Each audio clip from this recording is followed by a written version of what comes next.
चला पुन्हा नव्याने समजून घेऊया पूर्वस्मृती हिलिंग पद्धती म्हणजे काय. पूर्व म्हणजे काय तर भूतकाळ, भूतकाळातली आधीची, आणि स्मृती म्हणजे आठवणी. आपला भूतकाळ हा कायम स्मृतींच्या रूपातच आपल्या मनामध्ये दडलेला असतो. भले आपण आत्ता तो आपल्याला आठवत नाही किंवा आपण म्हणतो जाऊ दे मी विसरलोय तो सगळा काळ, असं होत नाही.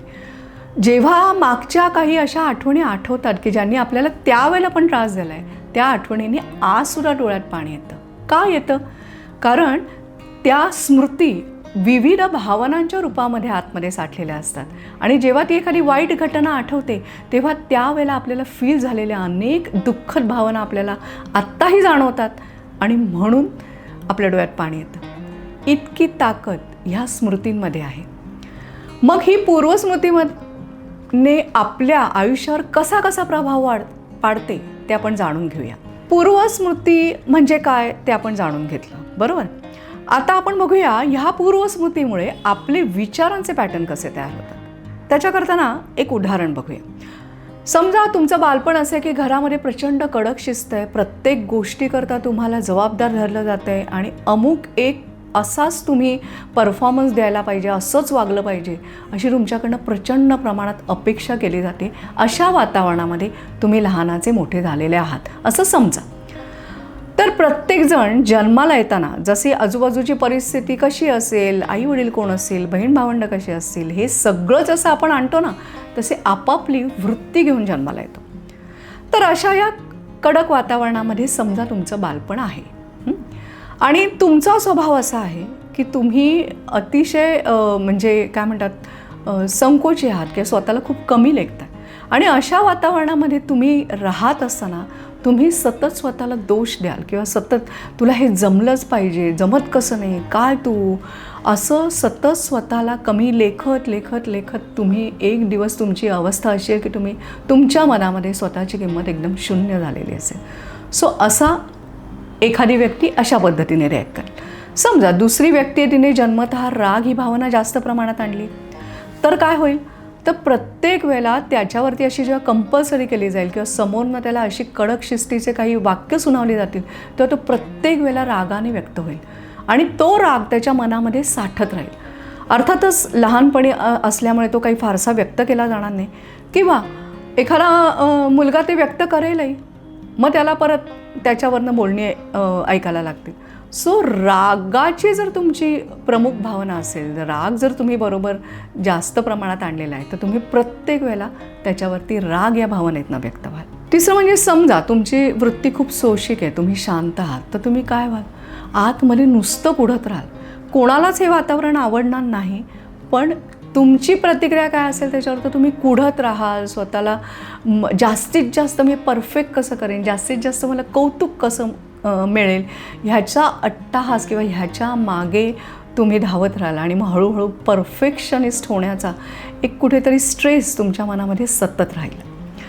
चौथी आपण बघूया की समजा तुमची इतरांशी तुलना होते आणि तुम्हाला सतत धारेवर धरलं जातं आहे, तेव्हासुद्धा तुम्ही स्वतःला एका काय म्हणतो ना आपण, स्वतःला पण एक धारेवर धरलं जातं आपलं, आणि मग आपलीसुद्धा एक रिबेल करण्याची वृत्ती किंवा प्रतिकार करायची वृत्ती होते तयार, आणि मग त्याच्यातनं एक ॲग्रेशनसुद्धा निर्माण होतं.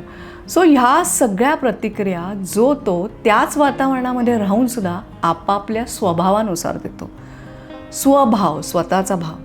सो अशा पद्धतीने आपण बघितलं डिटेलमध्ये की जी काही सगळी परिस्थिती होती ती एकच होती, पण प्रत्येकजण जे काही स्वभाव आपला आहे त्यानुसार त्याच्यावरती व्यक्त झाला आहे. थोडक्यात त्या त्या पद्धतीच्या भावना, त्या त्या प्रकारच्या भावना त्याच्या मनामध्ये साठत राहिलेल्या आहेत. मग समजा या भावना ज्या काय साठतात, जसं मी म्हटलं की या भावना कुठे साठतात, तर 3 गोष्टी. एक म्हणजे तुमच्या सेल मेमरीमध्ये, पेशींच्या स्मृतींमध्ये, दुसरं तुमच्या 7 चक्रांमध्ये, आणि तिसरं शरीराभोवतीच्या ओरामध्ये. मग या साचलेल्या भावनांचा जर निचरा नाही केला तर काय होतं, एकतर जो काही निर्णय तुम्ही घेणार असलात, म्हणजे थोडक्यात आपली निर्णय क्षमता असं आपण म्हणूया, तर त्या निर्णय क्षमतेवर ह्याचा परिणाम होतो.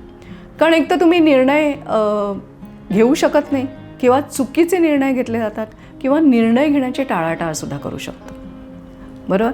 दुसरी सगळ्यात महत्त्वाची गोष्ट म्हणजे आपला फोकस. आपला फोकस हा कायम कधी कधी समस्यांवरती जातो. सतत प्रॉब्लेम्सवरच आपलं लक्ष जातं आणि त्याचं जी सोल्युशन्स आहेत, त्याची जी उत्तरं आहेत किंवा त्याच्यातनं बाहेर पडण्याचे मार्ग आहेत हे आपल्याला सुधरतच नाहीत. हा एक परिणाम होतो.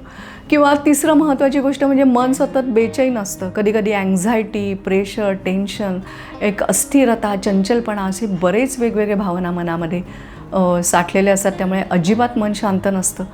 चौथं असं होतं की तुमच्या शरीरामध्ये वेगवेगळ्या अवयवांमध्ये या भावना साठून राहतात आणि मग त्या अवयवांचे आजार होण्याची शक्यता वाढते.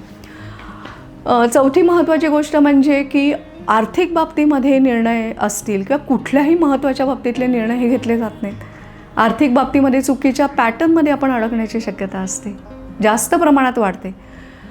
आणि पाचवं म्हणजे नातेसंबंधांमध्ये सुद्धा ह्या साचलेल्या रिॲक्शननुसार आपण रिॲक्ट होत जातो, नाती हँडल करत राहतो आणि त्यामुळे नातेसंबंधांमध्ये सुद्धा तणाव निर्माण होतो. मग आता सांगा की ह्या सगळ्या साचलेल्या भावनांचा निचरा करायला काय करायला पाहिजे? तर आपल्याकडे अशी कुठली गोळी नाही की जी ती घेतली आणि भावनांचा निचरा झाला, बरोबर? एक गंमत म्हणून म्हटलं मी हे, पण हे सोडून द्या. पण समजा त्या भावनांचा निचरा नाही झाला तर त्याचे परिणाम काय होतात आपण बघितलं. म्हणजेच त्याचा दुसरा अर्थ असा की या भावनांचा अतिशय उत्तम रीतीने, व्यवस्थित पद्धतीने हा निचरा झाला पाहिजे. आणि त्याचबरोबर जी नकारात्मक भावनांची ऊर्जा आपण काढून टाकू, त्याच वेळेला सकारात्मक भावनिक ऊर्जेचा स्वीकार पण आपण केला पाहिजे. कारण भावना म्हणजे एक प्रकारची ऊर्जा आहे, भावनिक ऊर्जा ज्याला म्हणतात. त्यामुळे ऊर्जेच्या नियमानुसार तिथे कुठेही पोकळी राहू शकत नाही. म्हणून जर आपण एखादी ऊर्जा काढून टाकली तर तिथे सकारात्मक ऊर्जेचं रिप्लेस आपल्याला करायला लागेल. तेव्हाच खऱ्या अर्थाने संतुलन होईल. आणि मग हे संतुलन करण्याकरता तुम्हाला मदत करते ती पूर्वस्मृती हिलिंग पद्धती. पूर्वस्मृती हिलिंग पद्धतीमध्ये आपल्या सेल मेमरीवर, आपल्या 7 चक्रांवर आणि त्याचप्रमाणे ऑरामध्ये साठलेल्या नको असलेल्या भावनांच्या ऊर्जेवरती काम केलं जातं.